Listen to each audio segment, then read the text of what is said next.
what does it mean to you to be fully human, or what's an abundant life to fully human look like to you? Fully human is being at peace with our limitations, with our needs, with our capacity and our potential, right? The first 4 chapters of John, I think, the Gospel of John are full of these eruptions of the incarnation, right? And we see Christ coming to terms with the limitations of being human, right? He's tired, so he sits down at the well. He's lonely, so he calls community around him and starts to invest in friendships.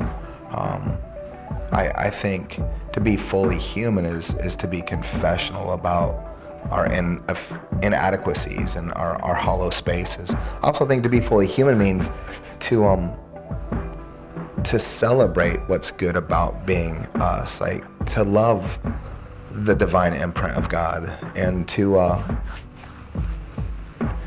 allow that to bear witness to creativity, to celebration, to gratitude, and also I think to things like suffering.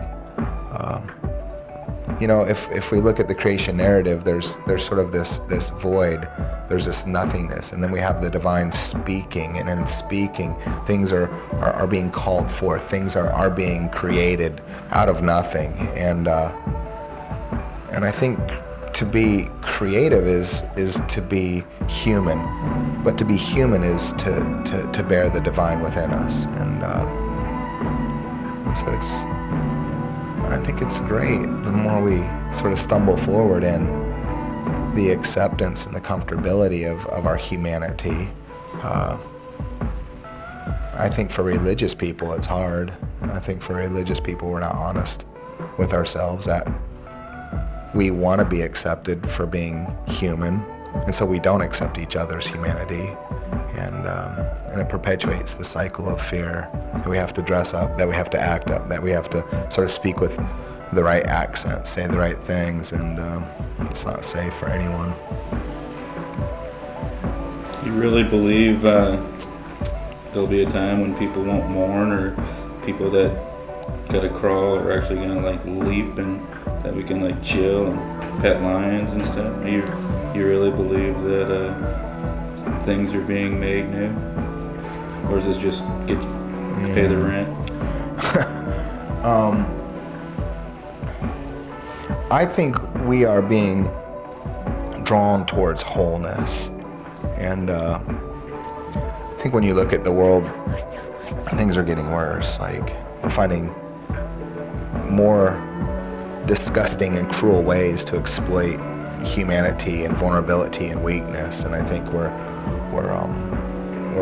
finding new ways to hurt and to harm people, and it's not a safe world for vulnerable women and children. It's not a safe world if you're broke. It's not a safe world if you're not part of the dominant consciousness, if you're the wrong ethnicity in a space where the ethnic majority is leading with fear and power and control. And so it doesn't seem like things are getting a whole lot better. In fact, it seems like things are getting worse. But I put my option of faith in the belief that there will be a point of restoration and wholeness and reconciliation. And I think that's it's the belief that keeps me going. I think it's a belief that keeps a lot of us going. It's absurd to believe that. It's crazy to believe that. And I think this is another space of confession that people of faith need to admit that we believe some crazy stuff.